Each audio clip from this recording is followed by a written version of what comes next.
আসসালামু আলাইকুম প্রিয় ভিউয়ার্স। আজকে আমরা জানব মৌলিক সংখ্যা সহজে কিভাবে মনে রাখতে পারি সেই টেকনিক। মৌলিক সংখ্যা মূলত যে সংখ্যাকে ভাগ করলে এক এবং ওই সংখ্যা ছাড়া আর অন্য কোনো সংখ্যা পাওয়া যায় না, তাকে মূলত মৌলিক সংখ্যা বলে। এখন আমরা দেখব যে 1 থেকে 100 পর্যন্ত মূলত মৌলিক সংখ্যা আছে 25টি। আর আমরা এখানে লিখেছি সহজভাবে আমরা কিভাবে মনে রাখতে পারি। 44, 22, 32, 32-এর উল্টা লিখলে 23 হয়, 23-এর তারপরে 23-এর পরে আছে কি 21। এখন আমরা দেখব যে এই 44-এর অর্থ কী। 44-এর অর্থ হচ্ছে 1 থেকে 10 পর্যন্ত চারটি কী আছে? 2, 3, 5 আর হচ্ছে 7। 11 থেকে 20 পর্যন্ত আছে 4টি, তাই আমার 44 মিলে গেল এখানে।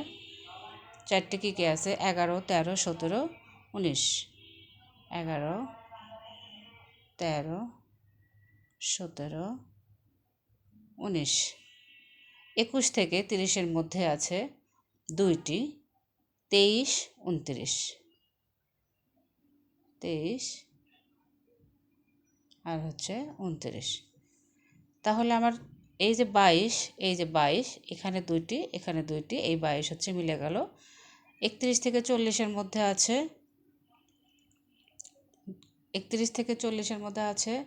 2টি, 31, 37।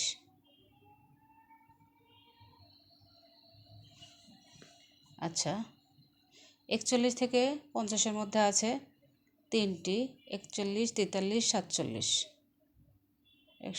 41, 43, এই হচ্ছে 47। 50 থেকে 51 থেকে 60-এর মধ্যে আছে 2টি, 53, 59।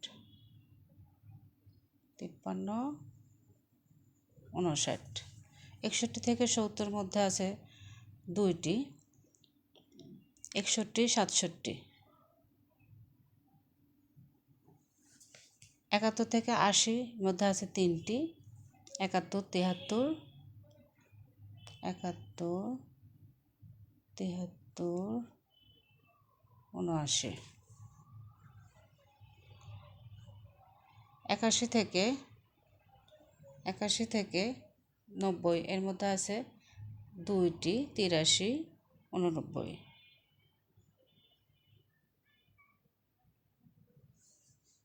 আর এর মধ্যে আছে 1টি, 97। প্রিয় ভিউয়ার্স, আমরা এইভাবে সহজভাবে মনে রাখতে পারি। খুবই গুরুত্বপূর্ণ একটা বিষয়। সবাই আমার পাশে থাকবেন। আসসালামু আলাইকুম।